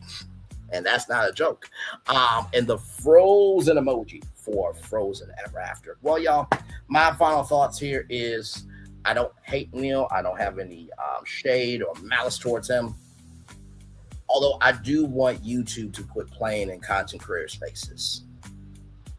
Because everything I brought up, you can find on the internet. I just brought to you in a very easy, consumable, and digestible form. That's the first thing. Number 2, you do not want to have the Polar Express come through and you miss your chance to get on board. Polar Express only comes around Christmas time because it is a purposeful train. It's just not going here, there, everywhere. And the moves are happening around YouTube, but it seems like they really don't want to put that, they don't want to really give that golden ticket to get on the train to see what it be. And finally, what happens when you ultimately must do what people have been sounding the alarm about? I'm going to say this on camera because I think this is a very important point. What happens when you finally do the thing that people have been sounding off about? What do you do when you finally do the thing that people have been sounding off about? Is it going to be as authentic? Is it going to have a weight to the culture? But most of all, will it have a plan to sustain itself? Because of the society we live in, and because we have the marketplace that we have, of course, not if, but when YouTube Studios comes about, or even a partnership like TikTok and Tubi did, where it'll be a partnership with TikTok and Tubi, not TikTok and Tubi. I already said that, double spell. But when it's a partnership with YouTube and Tubi, what do I always say? If what I'm saying ain't true, don't respond to me. But if you do respond to me, it must be damn true to some, it must be true to some damn degree, a fifth, quarter, or half of it.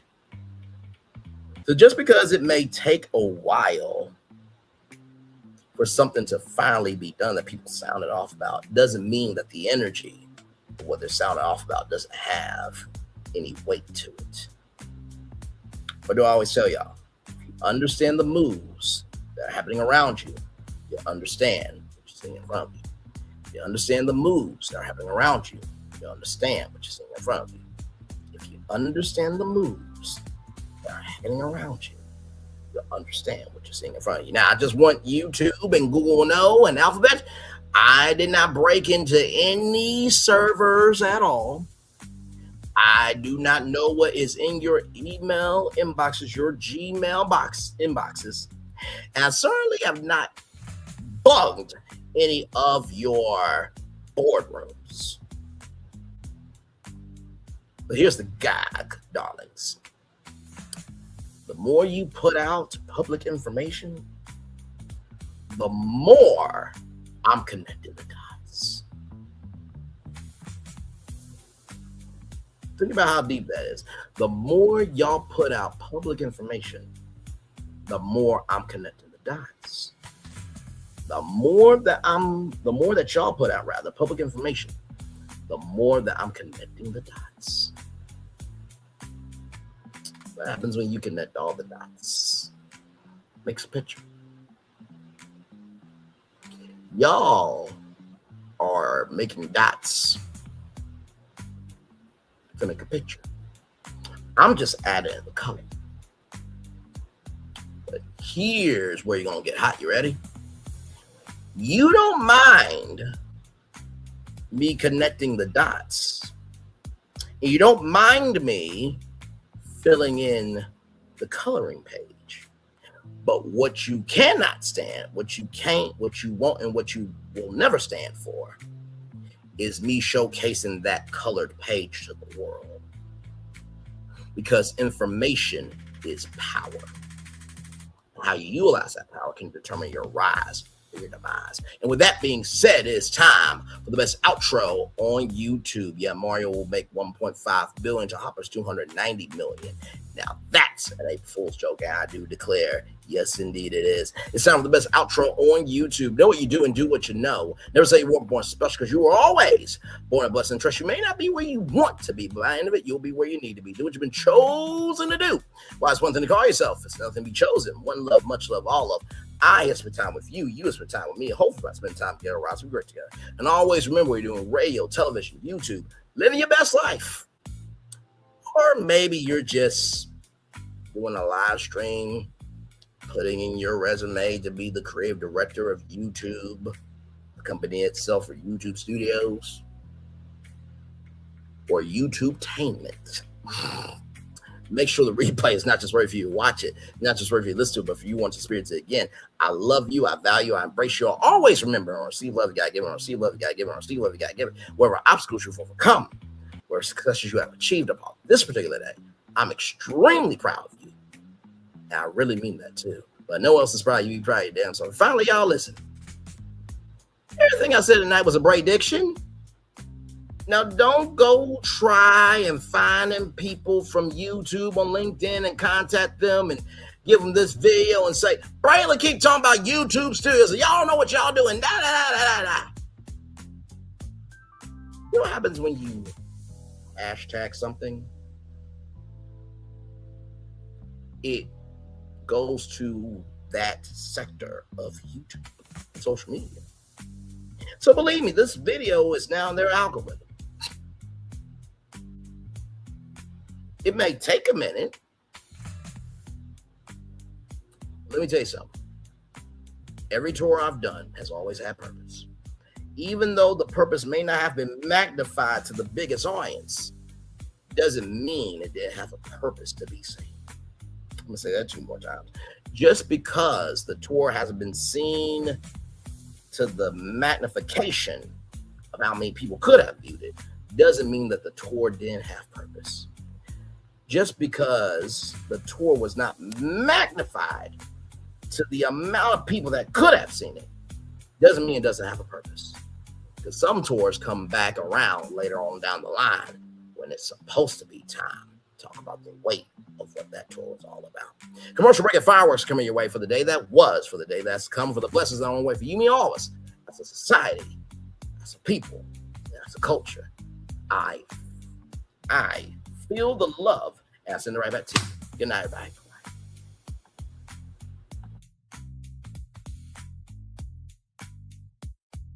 I thought I should tell you they've been talking about you. Yeah, they've been talking about you. They've been talking about the fact that they've done everything they could to stop you and everything they could to block you, but you still win. They've been talking about the fact that they have undermined your success and they have tried to sabotage your seasons, but you keep winning. They've been talking about the fact that even though they don't like each other, they get together to try to kill you, but you keep winning. They've been talking about the fact that you were voted least likely to succeed, but like cream, you keep rising to the top. They've been talking about how they tried to burn your world down, but like the phoenix, you rose from the ashes. They've been talking about you. And you know what they say? Oh, she's just lucky. He's just lucky. But no, you ain't lucky. You're anointed. You got something on you. You got favor on you. You got power on you. You were born to win. Now they can call it luck, but it's grace. They can call it luck, but it's favor. But whatever they call it, it doesn't matter, because you know what God calls you? Do you know what God calls you? A winner. I thought I should tell you they've been talking about you. Yeah, they've been talking about you. They've been talking about the fact that they've done everything they could to stop you and everything they could to block you, but you still win. They've been talking about the fact that they have undermined your success and they have tried to sabotage your seasons, but you keep winning. They've been talking about the fact that even though they don't like each other, they get together to try to kill you, but you keep winning. They've been talking about the fact that you were voted least likely to succeed, but like cream, you keep rising to the top. They've been talking about how they tried to burn your world down, but like the phoenix, you rose from the ashes. They've been talking about you. And you know what they say? Oh, she's just lucky. He's just lucky. But no, you ain't lucky. You're anointed. You got something on you. You got favor on you. You got power on you. You were born to win. Now they can call it luck, but it's grace. They can call it luck, but it's favor. But whatever they call it, it doesn't matter, because you know what God calls you? Do you know what God calls you? A winner. I thought I should tell you they've been talking about you. Yeah, they've been talking about you. They've been talking about the fact that they've done everything they could to stop you and everything they could to block you, but you still win. They've been talking about the fact that they have undermined your success and they have tried to sabotage your seasons, but you keep winning. They've been talking about the fact that even though they don't like each other, they get together to try to kill you, but you keep winning. They've been talking about the fact that you were voted least likely to succeed, but like cream, you keep rising to the top. They've been talking about how they tried to burn your world down, but like the phoenix, you rose from the ashes. They've been talking about you, and you know what they say? Oh, she's just lucky. He's just lucky. But no, you ain't lucky. You're anointed. You got something on you. You got favor on you. You got power on you. You were born to win. Now, they can call it luck, but it's grace. They can call it luck, but it's favor. But whatever they call it, it doesn't matter, because you know what God calls you? Do you know what God calls you? A winner.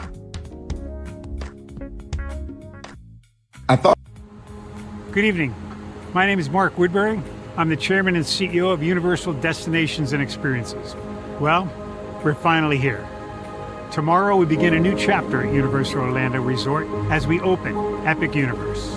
We built this place for you.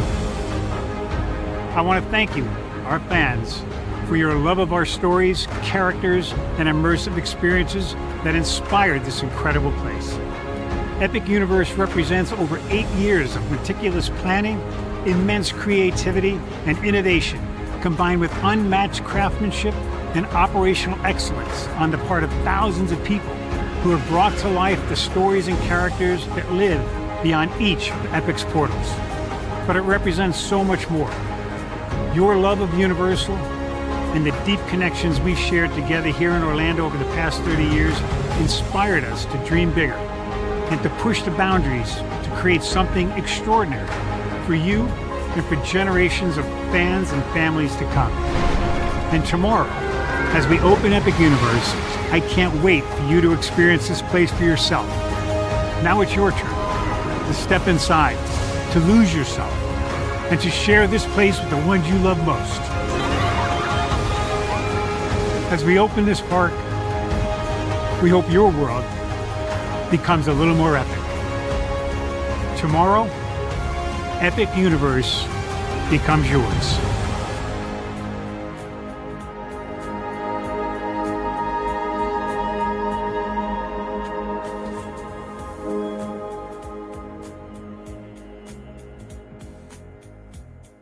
Are video games getting too expensive? This episode, we want to find some common ground because the CEOs want to raise the price even more. Not with these broken-ass games. $5 million. That's how much San Andreas costs to make. Is it their fault for selling or our fault for buying? Corporations claim all this stuff. Devs say otherwise. Sports gamers, cozy gamers, whatever you call the people who play Power Wash Simulator. I think it stings a little bit more because I'm spending my actual money and my mom is not. Imagine they get rid of all movie theaters and then charge you the same price to watch the same movie at home. That's like every streaming service. It doesn't have to be the longest of games, but am I having fun with it? This is Lex. I'm Ronell. Let's get right into it.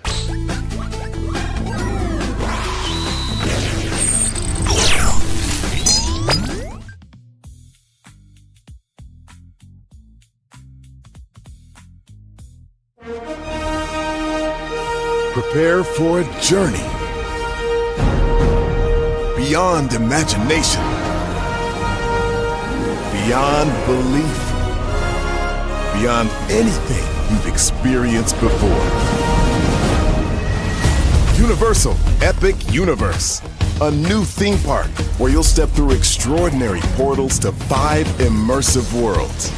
Prepare for a cosmic voyage of discovery, an isle of fire-breathing excitement, a shadowy world of monsters and mystery, new wonders in the wizarding world, and a new way to play.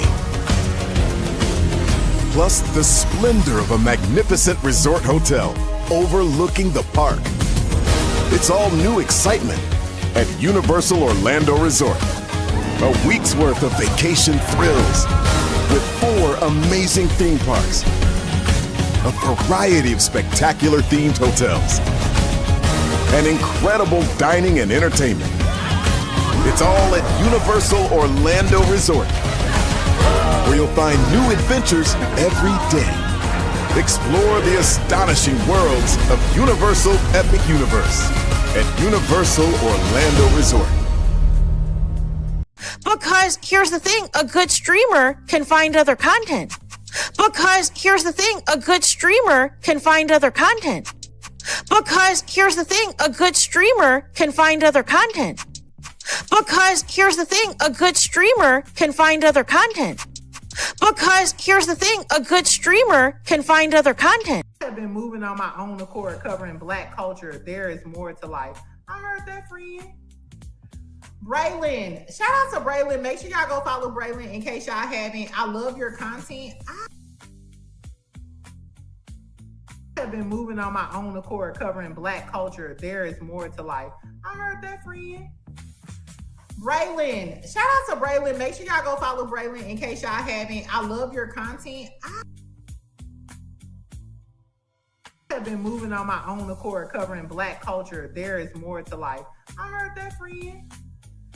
Braylon, shout out to Braylon. Make sure y'all go follow Braylon in case y'all haven't. I love your content. Child, Braylon been over there doing his thing, minding his GD business, staying out of trouble, trying to get the folks some positive stuff to talk about. Besides lying all the damn time. Child, Braylon been over there doing his thing, minding his GD business, staying out of trouble, trying to get the folks some positive stuff to talk about. Besides lying all the damn time. Child, Braylon been over there doing his thing, minding his GD business, staying out of trouble, trying to get the folks some positive stuff to talk about. Besides lying all the damn time. Child, Braylon been over there doing his thing, minding his GD business, staying out of trouble, trying to get the folks some positive stuff to talk about. Besides lying all the damn time. Child, Braylon been over there doing his thing, minding his GD business, staying out of trouble, trying to get the folks some positive stuff to talk about. Besides lying all the damn time. Child, Braylon been over there doing his thing, minding his GD business, staying out of trouble, trying to get the folks some positive stuff to talk about. Besides lying all the damn time. Child, Braylon been over there doing his thing, minding his GD business, staying out of trouble, trying to get the folks some positive stuff to talk about. Besides lying all the damn time. Child, Braylon been over there doing his thing, minding his GD business, staying out of trouble, trying to get the folks some positive stuff to talk about. Besides lying all the damn time. Child, Braylon been over there doing his thing, minding his GD business, staying out of trouble, trying to get the folks some positive stuff to talk about. Besides lying all the damn time. Child, Braylon been over there doing his thing, minding his GD business, staying out of trouble, trying to get the folks some positive stuff to talk about. Besides lying all the damn time.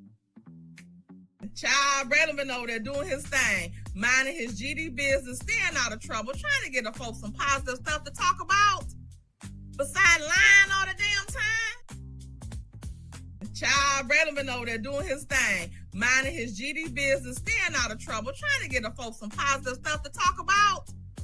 Besides lying all the damn time. Child, Braylon been over there doing his thing, minding his GD business, staying out of trouble, trying to get the folks some positive stuff to talk about. Besides lying all the damn time. Child, Braylon been over there doing his thing, minding his GD business, staying out of trouble, trying to get the folks some positive stuff to talk about. Besides lying all the damn time.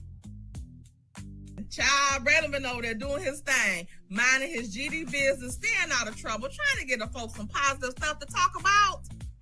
Besides lying all the damn time. Child, Braylon been over there doing his thing, minding his GD business, staying out of trouble, trying to get the folks some positive stuff to talk about. Besides lying all the damn time. Child, Braylon been over there doing his thing, minding his GD business, staying out of trouble, trying to get the folks some positive stuff to talk about. Besides lying all the damn time. Child, Braylon been over there doing his thing, minding his GD business, staying out of trouble, trying to get the folks some positive stuff to talk about. Besides lying all the damn time. Child Braylon been over there doing his thing, minding his GD business, staying out of trouble, trying to get the folks some positive stuff to talk about. Besides lying all the damn time. Child Braylon been over there doing his thing, minding his GD business, staying out of trouble, trying to get the folks some positive stuff to talk about. Besides lying all the damn time. Child Braylon been over there doing his thing, minding his GD business, staying out of trouble, trying to get the folks some positive stuff to talk about. Besides lying all the damn time. Child Braylon been over there doing his thing, minding his GD business, staying out of trouble, trying to get the folks some positive stuff to talk about. Besides lying.